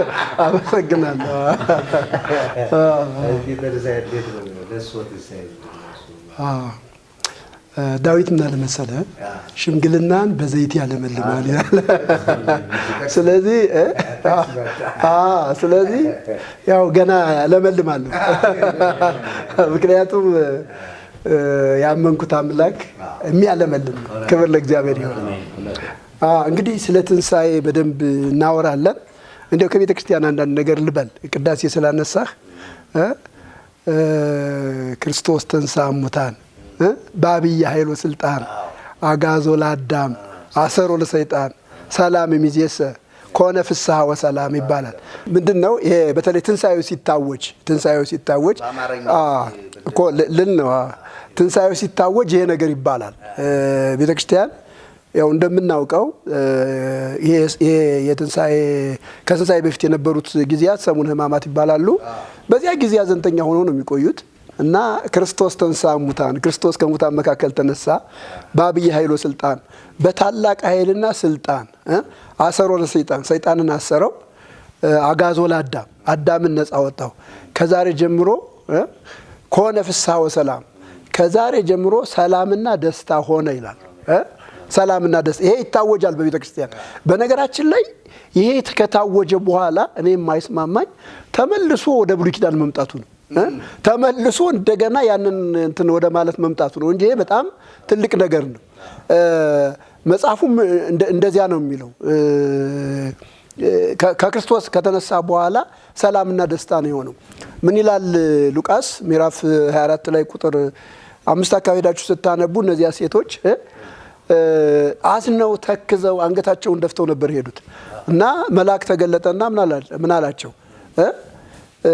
ሕያውን ከሙታን መካከል ስለምን ትፈልጋላችሁ? ተነስቷል፣ እሱ በዚህ የለም አላቸው። ክብር ለእግዚአብሔር ይሁን። ሕያው ሙታን መካከል አይኖርም። እግዚአብሔር ሕያው ነው። ክብር ለእግዚአብሔር ይሁን። ኢየሱስ ሕያው ነው። የሞተው ለእኛ ነው። የሞተው ለእኛ ነው እንጂ እሱ በሕያዋን መካከል በሙታን መካከል አይኖርም። ቅድም አንስቼ ነበረ። የክርስትናን ሃይማኖት ከሌላው ልዩ የሚያደርገው ነገር ምንድን ነው ከተባለ በትንሣኤ ላይ የተመሰረተ ነው። መሰረቱ ትንሣኤ ነው። የብዙ የሃይማኖት መሪዎች እስካሁን ድረስ በመቃብር ውስጥ አሉ። የሚከተሏቸው ሰዎች የት እንደሚገቡ አያውቁም። እየሄዱ መቃብራቸውን ነው የሚሳለሙ፣ እየሄዱ መቃብራቸውን ነው የሚጎበኙት። የእኛ ጌታ ግን መቃብሩ ባዶ ነው። ለዚህ ነው መላእክት መጥተው ምን አሉ? ሕያውን ከሙታን መካከል ስለምን ትፈልጋላችሁ? ተነስቷል፣ እሱ በዚህ የለም። ቅድም የተጠቀሰው እንደተናገረ የት ይቀድማቸዋል? ገሊላ ይቀድማቸዋል። እንደዚያ ነው ያለው። ገና ከመሞቱ በፊት እንደሚነሳ ነግሯቸው ነው የሞተው። እንደሚነሳ እንዲያውም ንስትወ ለዝንቱ ቤተ መቅደስ ዋና ሀንጾም ድረስ አልስለት፣ ይህን ቤተ መቅደስ አፍርሱት፣ ከ3 ቀን በኋላ ምን አደርገዋለሁ? እሰራዋለሁ፣ መልሼ እሰራዋለሁ ብሏል። ኢየሱስ እንደዚህ ብሎ ነው የሞተው። ክብር ለእግዚአብሔር ይሁን። ስለዚህ የእኛ ጌታ ሙቶ አልቀረም። የእኛ ጌታ መቃብር አልያዘውም። ጴጥሮስ ምን ይላል መሰላችሁ? መቃብር ይዘው ዘንድ ምን አላለም? አልቻለም ይላል። አያችሁ፣ መቃብር ይዞ ኢየሱስን ማስቀረት አልቻለም። ኢየሱስን መቃብር መያዝ አልቻለም። መቃብር ፈንቅሎ ተነሳ። ክብር ለእግዚአብሔር ይሁን። እሱ ብቻ ነው ቅዱስህን በመሰስ ሊያይ ዘንድ አትተውም ብሎ በአስቀድሞ በነቢዩ ዳዊት እንደተናገረ ቅዱሱ ዳዊት ሳይሆን ቅዱሱ ኢየሱስ ነበረ እና ቅዱሱ ኢየሱስ መቃብር ማያዝ ሳይችለው መቃብርን ፈንቅሎ ተነስቷል። ስለዚህ የእኛ ጌታ ተነስቷል። ለዚህ ነው የክርስትና እምነት በትንሣኤ ላይ የተመሰረተ ነው። በትንሣኤ ላይ የተመሰረተ ስለሆነ እምነታችን እርግጠኛ ነው። ቅድም አንስቻለሁ። ጽድቃችን እንኳን ምንድን ነው ከተባለ የተረጋገጠ ነው። የማንጠራጠረው እኮ ለዚህ ነው። ምክንያቱም የሞተልን ጌታ ሞትን ድል አድርጎ ተነስቶ ወደ ሰማይ ካረገ የእኛም እምነት ምንድን ነው? የእኛም ጽድቅ ምንድን ነው? የተረጋገጠ ነው። በምንም ነገር ሊገደብ አይችልም። ይሄ የታወቀ ነገር ነውና ይህንን የምለው ግን ታዲያ ትንሣኤ ለአንተ ምንድን ነው ከተባልኩ ደግሞ ጴጥሮስን መጥቀስ እፈልጋለሁ። ጴጥሮስ አንደኛ ጴጥሮስ ምዕራፍ 1 ቁጥር 3 ጀምሮ እንደዚህ ይላል። ኢየሱስ ክርስቶስ ከሙታን በመነሳቱ ለሕያው ተስፋ ለማይጠፋ እድፈት ለሌለበት ርስት እንደ ምሕረቱ ብዛት ዳግመኛ የወለደን የጌታችን ኢየሱስ ክርስቶስ አባትና አምላክ ይባረክ ይላል። ክብር ለእግዚአብሔር ይሁን። ኢየሱስ ክርስቶስ ከሙታን በመነሳቱ እኔ ምን አገኘን? ቤተክርስቲያን ምን አገኘች? ክርስቲያኖች ምን አገኙ ከተባለ ለሕያው ተስፋ ለማይጠፋ እና እድፈት ለሌለበት ለማያርፍ ርስት ቤተክርስቲያን ምን ተብላለች? ተዘጋጅታለች። ክብር ለእግዚአብሔር ይሁን። ይሄ ነው የሆነው። ኢየሱስ ክርስቶስ ሲነሳ፣ ሞትን ድል አድርጎ ሲነሳ፣ ከሙታን መካከል ሲነሳ እኛ ወደ የት ይሄድ ነው ከተባለ ለማይጠፋ ርስት ነው የተዘጋጀ ነው። ለማያልፍ ርስት ነው የተዘጋጀ ነው። እንዲያውም ጴጥሮስ እንደ ምሕረቱ ብዛት ይላል። እንደ ምሕረቱ ብዛት ዳግመኛ የወለደን ብሎ ነው የሚናገረው። ስለዚህ ትንሣኤ ለኛ ይሄ ነው የተወለድንበት፣ ለማይጠፋ ርስት የተወለድንበት፣ ለማያልፍ ርስት የተወለድንበት እግዚአብሔር ለዚያ እኛን ያዘጋጀ። በነገራችን ላይ የኢየሱስ ክርስቶስ ትንሣኤ የእኛም ትንሣኤ ነው እኮ የእኛም ትንሣኤ ነው። ሐዋርያው ጳውሎስ በአንደኛ ቆሮንቶስ ምዕራፍ 15 ላይ ሄዳችሁ ስታነቡ የኢየሱስ ክርስቶስ መነሳት የእኛም ትንሣኤ ነው የሚለው። በዘመኑ ትንሣኤ ሙታን የሚጠራጠሩ ሰዎች ነበሩ። ትንሣኤ ሙታን የሚጠራጠሩ ሰዎች ትንሣኤ ሙታን አይሆንም አይደረግም የሚሉ ሰዎች ነበሩ። ማስረጃ አድርጎ ያቀረበው ምንድን ነው ካላችሁ የክርስቶስን መነሳት ነው። ክርስቶስ ከሙታን መካከል ተነስቷል። ክርስቶስ ከሙታን መካከል ከተነሳ የእኛ መነሳት ምንድን ነው ያለው? እርግጠኛ ነው ያለው። እርግጠኛ ነው። እና እንዲያውም ምን ይላል እዚያ ክፍል ላይ ሲናገር እንዴ ኢየሱስ ክርስቶስ አልተነሳማ ትንሣኤ ሙታን ካላችሁ የለም ካላችሁ ኢየሱስ ክርስቶስ አልተነሳም ማለታችሁ እኮ ነው። ኢየሱስ ክርስቶስ ደግሞ ተነስቷል፣ ታይቷል። የሚገርመው ነገር የኢየሱስ ክርስቶስ ትንሣኤን የሚያረጋግጥልን ኢየሱስ ክርስቶስ ከተነሳ በኋላ መነሳቱን በተለያየ ጊዜ ለደቀ መዛሙርቱ ተናግሯል፣ አሳይቷል። በተለያየ ጊዜ 40 ቀን ሙሉ ይላል ሉቃስ ይህንን ነገር ሲናገር የሐዋርያት ሥራ ላይ ኢየሱስ ክርስቶስ ከተነሳ በኋላ በተለያየ ጊዜ እየተገለጠላቸው እያስተማራቸው 40 ቀን ሙሉ ከነሱ ጋር ቆይቷል። ስለዚህ ከጳውሎስ ሲናገር ከ500 በላይ ሰው አይቶታል ነው የሚለው። አንደኛ ቆሮንቶስ ላይ ዳሽ ስታነቡ ከ500 በላይ ሰው አይቶታል። በኋላ እንዲያውም እንደ ጭንጋፍ ለመሆን ለኔ ምን አለ ይላል ተገለጠ ይላል። ስለዚህ የኢየሱስ ክርስቶስ ከሙታን መነሳት እርግጥ ነው። እርግጥ ነው። በቃ ምንም ጥርጣሬ የለበትም። ምንም ጥርጣሬ የለበትም። ታይቷል። በደንብ ደቀ መዛሙርቱ አይተውታል። የሐዋርያት ሥራ ምዕራፍ 10 ላይ ቁጥር 38 አካባቢ ዳችሁ ስታነቡ ጴጥሮስ ወደ ቆርኔሌዎስ ቤት ሄደ እና ቆርኔሌዎስ ቤት ከሄደ በኋላ ከሙታን ከተነሳ በኋላ ያየነው የተገለጠው ለኛ ለምስክሮቹ ነን። ከሱ ጋር አብረን የበላን የጠጣን እኛ ነን። ይሄንን ደግሞ እንድንሰብክ አዘዘን ይላል። አዘዘናል። ስለዚህ የአይን ምስክሮች አሉ። በነሳቱ ያዩ የአይን ምስክሮች ትንሣኤው እንዲሰብኩ ትንሣኤው እንዲናገሩ የታዘዙ ሰዎች አሉ። ስለዚህ ትንሣኤው ምንድን ነው እያለን ያለ? እርግጥ ነው እያለን ያለ፣ እውነት ነው እያለን ያለ። የኢየሱስ ክርስቶስ ትንሣኤ ደግሞ እውነት ከሆነ የኛ ምንድን ነው? ትንሣኤ ነው ማለት ነው። እንነሳለን። የኛ ትንሣኤ ነው። ባይዞ ይሄ ትንሣኤ የኢየሱስ ክርስቶስ ትንሣኤ ብቻ ሳይሆን የመጀመሪያው ነገር የኛ ጽድቅ የተረጋገጠበት ነው። ወደ ጊዜ እንደምንጸድቅ በቃ እንደማንኮንን የተከፈለልን ዋጋ ብቁ መሆኑን በእግዚአብሔር አምላካችን ተቀባይነት ማግኘቱን እሱን ያረጋገጠ ነው የመጀመሪያው ነገር ማለት ነው። ሁለተኛ ቅድም እንደነገርኳችሁ እኛ ለሕያው ተስፋ ለማይጠፋ ለማያልፍና እድፈት ለሌለበት ርስት ምን ያንንን የተዋጀንበት ነው። የተዋጀንበት ነው። ለዚህ ነው እኛ ከእግዚአብሔር ተወልደናል፣ የእግዚአብሔር ቤተሰብ አባል ነን፣ ጸድቀናል፣ ድነናል ብለን የምንናገረው ከዚህ የተነሳ ነው። ኢየሱስ ክርስቶስ ከሙታን በመነሳቱ ይህንን ስላደረገልን ማለት ነው። ሌላው ሶስተኛው ሐሳብ የኛ ትንሣኤ ወይም ደግሞ ትንሣኤ የሚባለው ነገር እርግጥ መሆኑን የተረጋገጠበት ክፍል ነው። ይሄንን በደንብ ነው አንደኛ ቆሮንቶስ ምዕራፍ 5 ተመልካቾች አንደኛ ቆሮንቶስ ምዕራፍ 15ን ተመልካቾች በደንብ ቢያነቡት ጥሩ ነው። በደንብ ቢያነቡት ሄደው ቢያዩት ጥሩ ነው እና ኢየሱስ ክርስቶስ ስለተነሳ የሙታን ትንሣኤ እርግጥ ነው። እንዲያውም የሚገርመው ነገር አንዳንድ ሰዎች ትንሣኤን እንኳን የለም ሌላ አካል ነው የሚነሳ ብለው ያስባሉ። በጭራሽ ይሄ ስጋችን ነው የሚነሳው። ምናልባት በኋላ እንደው ድል ካገኘሁኝ የቤተ ክርስቲያን አባቶች ስለዚህ ያሉት ነገር አለ። በደንብ ይሄ ስጋችን እንደሚነሳ ይሄ አካላችን እንደሚነሳ ሌላ አካል ሳይሆን ይሄ አካል እንደሚነሳ ተናግረዋል። እና የኛ ትንሣኤ እውነተኛ የሆነበት እርግጠኛ የሆነበት ምንም አይነት ትንሣኤ የማይቀር መሆኑን ሁሉ ያረጋገጥነው በምንድን ነው ከተባለ በክርስቶስ ትንሣኤ ነው። ስለዚህ የትንሣኤን በዓል ስናከብር ይህንን ሁሉ እያሰብን ነው የምናከብረው። በዚህ ሁሉ ደስ ይለናል። በዚህ ሁሉ ሐሴት እናደርጋለን። ምክንያቱም ይሄ የሆነበት ነው። ተራ ነገር አይደለም። አንዳንድ ጊዜ ሰዎች ምን ያስባሉ መሰላችሁ? የሚበላው የሚጠጣው ይሄ ቁሳዊ ነገር ላይ ፎከስ ያደርጋሉ። እና ሰው ብዙ ጊዜ የሚያዝነው የሚከፋው የሆነ ነገር የሚሆነው ቤት የሆነ ነገር ሲጎል ነው፣ ወይም ቤት የሆነ ነገር ጠፋ ብሎ ሲያስብ ነው። ግን ይሄ አይደለም። ይሄ አይደለም። ትንሣኤ ዋና ነገር ነው። የህይወት ጉዳይ ነው። የዘላለም ህይወት ጉዳይ ነው። የኛ የመነሳት ጉዳይ ነው እና ይህንን ሁሉ የሚያካትት ነው ለማለት ነው። አመሰግናለሁ። እንዴት ደስ ይላል! በአባቶች ትንሣኤ ሲገለጥ ምናፍቀው ይሄን ምናፍቀው እሱም ብቻ እንድናወራ አያችሁ። በዓል ስናከብር የትንሣኤውን ጌታ ኢየሱስን ትንሣኤና ህይወት የሆነው ስናወራ ደስ አይል? እንግዲህ ምናልባት ይህንን ቃል ጾም ተመልካቾቻችን እንዲያነቡትም ጭምር ይሄ አንደኛ ቆሮንቶስ ምዕራፍ 15 ላይ ያለው በዚያው ሌሎች እንዲያነቡት እሱ ከቁጥር 11 ከየርባ ዶክተር ላይ ከፍ ይላል። እኔም ደግሞ የተቀበልኩትን ከሁሉ በፊት አሳልፌ ሰጠኋችሁ እንዲህ ብዬ ይላል። መጽሐፍ እንደሚል ክርስቶስ ስለ ኃጢአታችን ምን አለ? ሞተ። መጀመሪያ ስለ ኃጢአታችን ምን አለ? ሞተ። ከዛስ ተቀበረ። አሁን ተቀበረ። ካልተቀበረ ትንሣኤ ስለሌለ ከዛ መጽሐፍም እንደሚላል በሶስተኛው ቀን ተነሳ። ከዛ ለማን ታየ ይላል? ለኬፋ ታየ። በኋላም ለ12 ይልና ምን ይላል?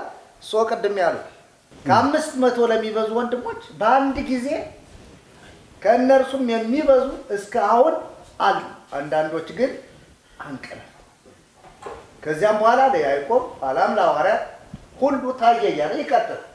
ምንድን ነው ጳውሎስ መጽሐፍ እንዳለ የሚናገረው? ክርስቶስ ምን አለ? ስለ ኃጢአታችን መጀመሪያ ምን አለ? ሞተ። ካልሞተ ትንሣኤ የለም። እኛም ራሱ እኮ ሞተን ነው የምንነሳው። በነገራችን አሁን ተነስተናል ስንል ሞታችኋልም ስለሚለን መጽሐፍ ይለናል አይደል? ቆላስይስ መጽሐፍ ምዕራፍ 4 ላይ 3 ላይ 4 ላይ 3 ጀምረን ስናነበው ሞታችኋል ይላል። ከዛ ሕይወታችሁም ይልና ወደ ላይ ወደ ተነሳው ይወስድናል። በእግዚአብሔር ከማን ጋር? ከክርስቶስ ጋር ተሰውሯል ይላል። ስለዚህ ተነስተናል ማለት ነው። ግን ምን ያስፈልጋል ለትንሣኤ? መሞት፣ ከዛ መቀበር ይላል።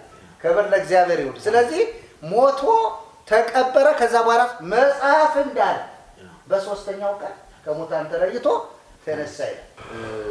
እስኪ አንዳንድ ነገሮችን እሱም ደግሞ ተጨማሪ ሀሳብ ከዛ በኋላ ደግሞ እስኪ ትንሣኤን አስመልክቶ ቅኔም ደግሞ ያስፈልገናል። ቅኔ ያስፈልገናል። ወረብማ ያስፈልጋል። መስባክም መስበክ ይቻላል። ወተንሳ እግዚአብሔር ከመዘንቅ አምነዋም። ይህ አስቀድሞ በነቢያት የተነገረ በነቢይ በትንቢት ቃል የተነገረ ማለት ነው። እንዲያውም ይዜ የተነሳ ይቤ እግዚአብሔር ሬስ መድኃኒተ ዋገህድ ቦት እንደዚህ የሚቆሙ እና እሱንም አስመልክቶ እንላለን። እዚያው ደግሞ ዲያቆኑ ምንድን ነው ክርስቶስ ተንሥአ እሙታን ሞተ ወኬዶ ሞት ለይለ ውስተ መቃብር ወሀበ ሕይወተ ዘላለም ረፍት። የጌታችን የኢየሱስ ክርስቶስ ትንሣኤ ልዩ የሚያደርገው ነገር ዋና ምክንያት በሶስተኛው ቀን እንደ ኢየሱስ ክርስቶስ መቃብር ወርዶ ከሙታን መካከል ተነስቶ በአይነ ስጋ የታየ አካል አልነበረም። ይሄ ልዩ ነው። የኢየሱስ ክርስቶስ ትንሣኤ ልዩነቱ ብዙ ሰዎች ሙተዋል፣ ግን እንደ ኢየሱስ በሶስተኛው ቀን ሕያው ሆነው አልተነሱም፣ አልታዩም።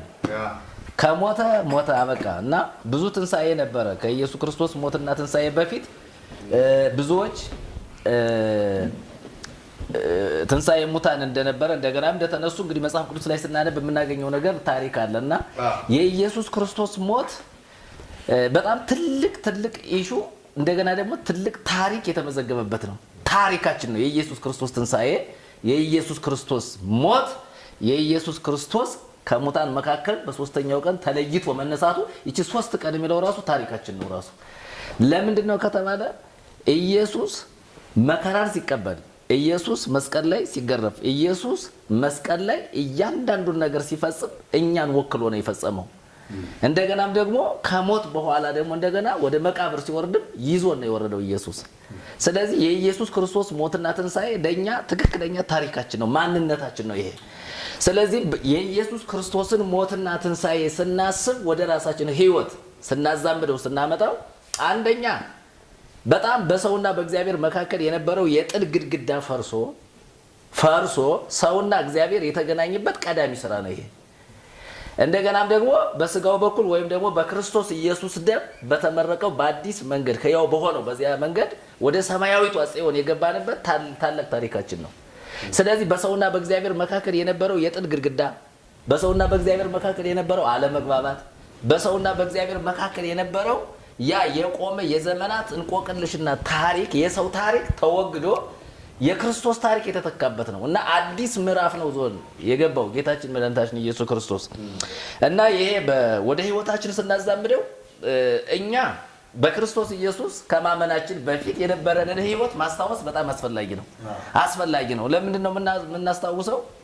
አንደኛ ማንነታችንን የማናውቅ ድቅድቅ ጨለማ ውስጥ ተውጠን የነበር እግዚአብሔርን በትክክሉ ያላወቅን ግን የቤተ መቅደስ አገልጋይ የማይሌት አገልጋይ የነበርን ሰዎች ነን። ምንም አይነት ነገር ሳና ግን ጨለማ ውስጥ ሆነን ማለት ነው። ስለዚህ በክርስቶስ ኢየሱስ ከማመናችን በፊት የነበረው ህይወታችን መጨረሻችንን የማናውቅ ሰዎች ሆነን እንኖር ነበር። የመጨረሻ ግባችን ራሱ ምን እንደሆነ የት ጋር እንደሆነ ራሱ ሳናቅ ግን አገልጋዮች ሆነን የኖርንበት ተዘግተን የኖርነው። ስለዚህ እንደው ይህንን ወደ ኋላ ሄጄ የማነሳው ለአሁኑ ለትንሣኤ በዓል አከባበር የኋላ ታሪካችን ትልቅ ነገር ስለሆነ ማለት ነው። እና እኛ እያንዳንዳችን የሚገርማቸው ነገር ፍርድ የነበረብን ኮነኔ የነበረብን የእግዚአብሔር ቁጣ በእኛ ላይ የነበረ ከእግዚአብሔር መንግስት ርቀን ያለ ጽድቅ የነበርን ያለ ተስፋ የነበርን እንዲሁ በጨለማ ስንርመሰመስ የነበር የተዋጥን ሰዎች ነን።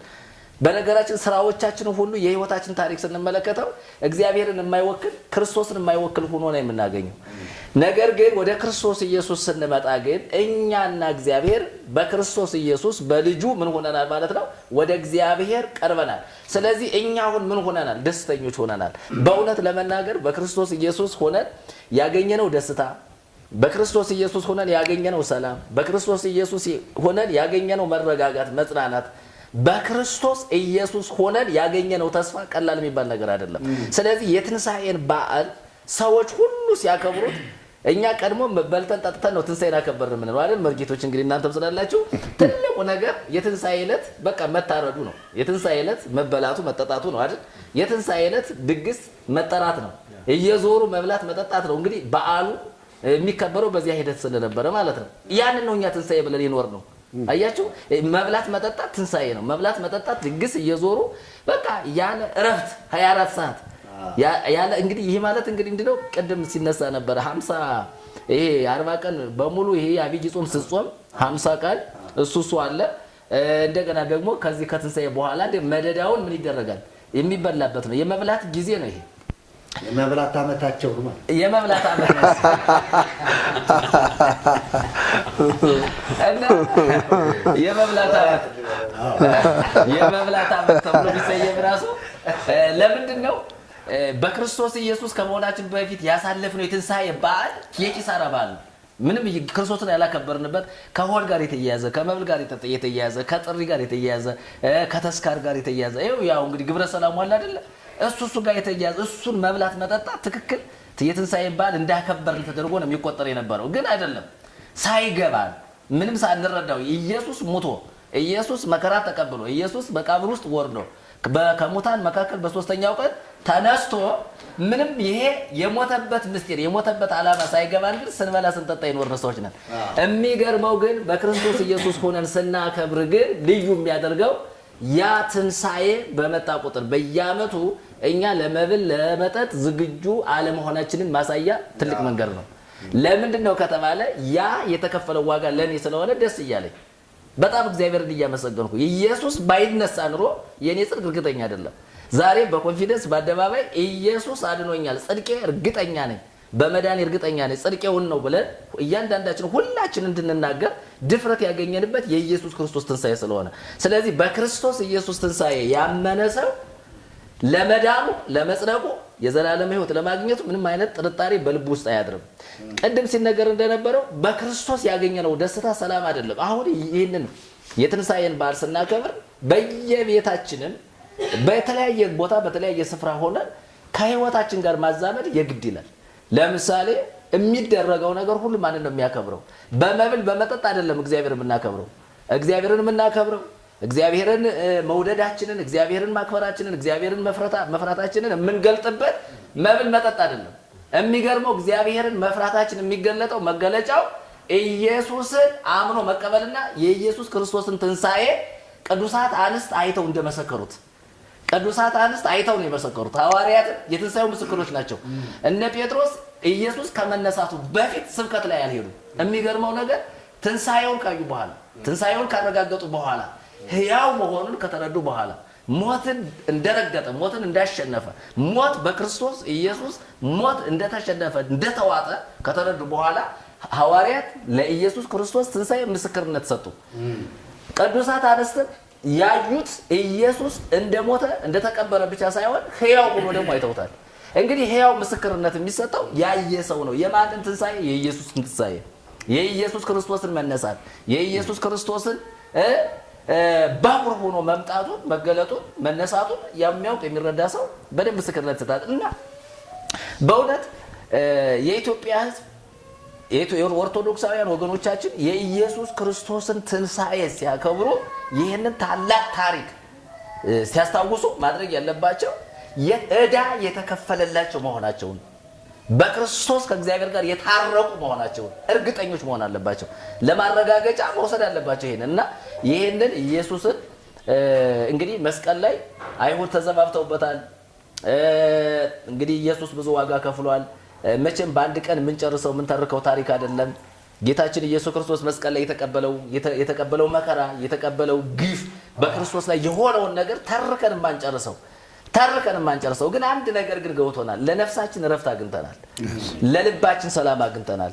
ለውስጥ ሰውነታችን ፍጹም የሆነ ከእግዚአብሔር የተሰጠ ሰላምና ደስታ አግኝተናል እና ትልቅ ደስታ፣ ትልቅ ተስፋ፣ ትልቅ ኃይል በውስጣችን ስላለ የኢየሱስ ክርስቶስን ትንሣኤ ስናከብር እንደው ከህይወታችን ጋር ስናዛምደው ከሞት የዳነ ሰው በቃ ከሞት እንደዳነ ሰው ከሲኦል ከገሃነም እንዳመለጠ ሰው ፍርድ ኩነኔ እንደተወገደ እኔ አሁን ኩነኔ የለም በኮንፊደንስ እንግዲህ ሐዋርያው ጳውሎስ ብዙ ነገሮችን ተናግሯል። እናንተ ቅድም የዚህ ቆላሴስ ምዕራፍ 3 ላይ ያነሳችሁት አለ። እንደገና እዚህ ሮሜ ምዕራፍ 8 ቁጥር 1 ላይ ስንመጣ እንግዲህ በክርስቶስ ኢየሱስ ላሉት አሁን ኩነኔ የለባቸውም ይላል አይደል? ይሄንን በኮንፊደንስ መናገር የሚቻለው ሰው በክርስቶስ ከሆነ ነው። አሁን የለብኝም ማለት። ስለዚህ ትንሣኤውን የሚያከብሩ ሰዎች ሁሉ ይሄ ኮንፊደንስ የላቸውም። ይኸውልህ ጥሩ መርጌታ የኢየሱስ ክርስቶስን ትንሣኤ ሰው ሲያከብር ለመዳኑ እርግጠኛነት መዳኑ ካላረጋገጠ እርግጠኛ ሆኖ ካልተናገረ ይሄ ሰውዬ እንደገና ኢየሱስን ምን ማለት አለበት? መቀበል መቻል አለበት። የመብል የመጠጥ አመት እንደሚሆንበት ከመብል ከመጠጥ ካላለፈ ትንሣኤ አይደለም። ትክክለኛ ትንሣኤውን እያከበረ አይደለም። ይኸውልህ መብል መጠጥ እኮ ባዘቦትም አለ። መብል መጠጥ በየጊዜው በየክብረ በዓሉ በየንግሱ አለ። ግን ይህንን ልዩ የሚያደርገው ለህይወት የተደረገ የተከፈለ ዋጋ ስለሆነ ነው። ይሄ አሁን በተለያየ ጊዜ ድግስ ይደገሳል። ግን ድግሶቹ ሁሉ የተደገሱት የዘላለምን ህይወት ለማግኘት የተደረገው ነገር ሳይሆን እኛ በክርስቶስ ሆነን ወደ እግዚአብሔር መንግስት መግባታችን እና አንደኛ ይሄ በሰውና በእግዚአብሔር መካከል ወተሰጠ መንጦላዕተ ምኵራብ እምላይሉ እስከ ታይቱ የቤተ መቅደሱ መጋረጃ ከላይ እስከ ታች ምን አለ ተተረተረ ተቀደደ የምንለው ማለት ነው። አየህ ይሄ አሁን ግርዶሹ መነሳቱን አሁን በትክክል አንድ ሰው የኢየሱስ ክርስቶስን ትንሣኤ ሲያከብር ያ መጋረጃ እንደተቀደደለት በትክክል በእግዚአብሔርና በእርሱ መካከል ምንም አይነት ግርዶሽ እንደሌለ ማመን መቻል አለበት፣ መረዳት መቻል አለበት። ቁጭ ብሎ ሲበላም ሲጠጣ መጋረጃው እንደተቀደደለት ከእግዚአብሔር ጋር የታረቀ መሆኑን መናገር አለበትና ቅድም እናንተ ያነሳችሁት ጥቅስ ቆላሲስ ላይ እንግዲህ ከክርስቶስ ጋር ከተነሳችሁ ነው የሚለው። ክርስቶስ በሞቱ እኛም አብረን ሞተናል፣ በትንሣኤው ደግሞ አብረን ምን ብለናል? ተነስተናል። እና ጳውሎስ ይህን ሲናገር ከክርስቶስ ጋር ከተነሳችሁ ክርስቶስ በእግዚአብሔር ቀኝ ተቀምጦ ባለውበት በላይ ያለውን እሹ። አየህ አሁን ይሄ ትንሣኤውን የሚያከብር ሰው እኔም ከክርስቶስ ጋር ምን ብያለሁ ማለት አለበት? ተነስቻለሁ። አየህ በላይ ነኝ ማለት አለበት። አሁን ፍርድ አለብኝ፣ አሁን ተኮንኛለሁ፣ አሁን ጽድቅ የለኝም፣ ምን ልሁን፣ ምን ላድርግ የሚል ሀሳብ በውስጡ ካለ ኢየሱስን መቀበል አለበት። መጀመሪያ እያከበረ አይደለም መከራ ውስጥ አንድ እግርህን ሳታስገባ ገነት ገብቻለሁ ብለህ እንዴ ታምን ቢለውን ፈረሰ እኮ። አሁን ቅድም ፋሲካ ቅድም ብልብል ብላችኋል እናንተ። ቅድም ሲብራራ እንደነበረው ፋሲካ ማለት ማለፍ አይደለ? እንግዲህ በእስራኤል ላይ ሊመጣ ካለው መቅሰፍት በደሙ አማካኝነት የሞት በኩር አልፏል አይደል? እስራኤል ነፃ ወጥተዋል። ትንሣኤ ስናከብር እኮ በክርስቶስ ኢየሱስ እኛም አልፈናል ማለት መቻል አለብን እኮ። ሰዎች ይህን መረዳት አለባቸው። ስለዚህ እኔ ከክርስቶስ ጋር ተነስቻለሁ ሕያው ነኝ የማይል ሰው ትንሣኤውን ቢያከብር ትንሣኤ አይደለም። ቢበላ ቢጠጣም ትንሣኤው አይደለም። አይመለከተውም እግዚአብሔር። እግዚአብሔር የሚመለከተው ግን ልጁን ኢየሱስን ማወቅ ነው። እግዚአብሔርን የሚያስደስተው ነገር መብሉ መጠጡ ሳይሆን በክርስቶስ የተፈጸመለትን ጉዳይ አብይ ጉዳይ አብይ ታሪክ ሰውየው ሲያው ግለሰቡ ሲረዳ በክርስቶስ ሆኖ ደግሞ እግዚአብሔር አምላኩን ሲያመሰግን እግዚአብሔር ይከብራል፣ እግዚአብሔር ይደሰታል። ስለዚህ ኢየሱስ የሌለበት ከኢየሱስ ጋር መነሳቱን የማያውቅ ኢየሱስ እንደተነሳ እሱም እንደተነሳ ኢየሱስ ሕያው እንደሆነ እሱም ሕያው እንደሆነ ኢየሱስ ጽድቃችን እንደሆነ ሳይረዳ ትንሣኤ በግ ባረድ ምንም ጥቅም የለውም። ምንም ጥቅም የለውም። የሚያምንብኝ ቢሞት እንኳን ሕያው ይሆናል። አይ እሱ ነው እኮ አሁን እኮ ወደ ወንጌል መምጣት አለበት ሰው የምንለው ሁል ጊዜ በተደጋጋሚ የተለያየ ሚዲያዎቻችንም ላይ ስንናገር ሰው ወደ ክርስቶስ መምጣት አለበት ከማክበሩ በፊት። አሁን ትልቁ ችግር ሳይገባው ይበላል ይጠጣል። ምን እያደረክ ነው ሲባል ትንሣኤን እያከበርኩ ነው። ገብቶሃል ወይ ብለህ ብትጠይቀው እርግጠኛ ነኝ ከኩነኔ ነፃ ነህ ብትለው ከኩነኔማ እንዴት ሁኜ ጸካ እንዴት በምን ስራ ይልሃል። ደግሞ ስራውን ተከትለ ደግሞ ምን ስራ ለስራ የምትለው ደግሞ በስራም የማይቻል መሆኑን እኮ ሌላቸው ያውቃል ይመሰክራል። ስለዚህ በክርስቶስ ኢየሱስ ያልሆነ ሰው ኢየሱስን አዳኝ መድኃኒት አድርጎ ያልተቀበለ ራሱን ለክርስቶስ አሳልፎ ያልሰጠ ሰው የፈለገው ድግስ ደግሶ አርዶ ቢበላ ቢጠጣ እግዚአብሔር የለበትም። ስለዚህ ሰው ምን ማድረግ አለበት? በመጀመሪያ ደረጃ ክርስቶስን የታረደውን ከማረድ ይልቅ የታረደውን መቀበል ያስፈልጋል። እኛ እናስቀድመው። መጀመሪያ የታረደ አለ። ለምሳሌ ሰው በየቤቱ ከሚያርደው በግ ይልቅ መስቀል ላይ ለዓለም የታረደ አንድ በግ አለ። የታረደውን በጉን ኢየሱስን መጀመሪያ ይወቀው ይቀበል፣ እሱ ጋር ይምጣ። የታረደለትን ይወቀው። ከዚያ ሲያርድ ደግሞ ስለታረደለት የሚያደርገው በዓል መሆኑን በደንብ መረዳት አለበት። እየሰጠ ክብር መስጠት አለበት። ጌታ መጀመሪያ ክብር መስጠት ያለ እንዲሁ መርጌታ ይኸውልህ፣ እንዲሁ ጧት አስቀድሶ ከሰዓት እኮ ጭፈራ እኮ አይድረስ እኮ ነው። ይኸውልህ ከዚያ በኋላ የሚመጣው ነገር ከባድ ስለሆነ መጀመሪያ ትንሣኤ ሲገባ እኮ አትጨፍርም፣ ትወጣለህ። የሰላም ሰው ነው የምትሆነው። የሰላም አምባሳደር ነው የምትሆነው። የሰላም መልእክተኛ ነው የምትሆነው እንጂ ሰፈር ለሰፈር ጠጅ ቤት አረቄ ቤት አትገኝም። ስለዚህ ለምንድነው ትንሣኤው ከጠጅ ያለፈ ነው፣ ጠጁ ጋር አይደለም ነው። እውነት ነው። መርጌታ መላክ እግዚአብሔር ባርከው